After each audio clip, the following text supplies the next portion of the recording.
سلام دوستکای عزیزم، خوش آمدید به یک برنامه کوتاه دیگر. ما البته قرار است یک دوستک ما خانه ما بیاید. زنگ زد چند لحظه پیشتر که میایم خانه، در راه است و ما همچنان فکر کردم که برش چی آماده کنم. وقت آمد نوش جان کنه، البته دفعتا وقت آمد نوش جان کنه. یادم آمد که آب کیله را زیاد خوش داره و ما هم چیزایی که در خانه بود، کیله، شیر، فقط چهارمغز داشتم و بوره خواستم از این استفاده کرده و آب میوه دلخواهش آماده کنم که قسمی که میبینین ما داخل جوسر چهارمغز اضافه کردیم و ایره میخوایم اول میده کنم و بعدن کیله را پوست کنم اضافه کنم و بعدن شیر و متو بوره را. قسمه که شما میدونیم گلاس بوره است، 2 گلاس شیر است که اگر زیادتر هم کار شد ما اینجا دارم و اینجا هم کیله است قسمی که شما میبینید و میخوایم یا را پوست کنم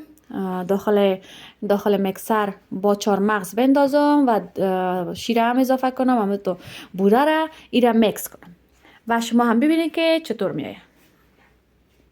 خوب دوستکای عزیز، قسمی که میبینید آب کیله هم آماده شد. دوست ما هم در راست که قرار است برسه و میبینید که من 2 گیلاس به خودم و به دوستکم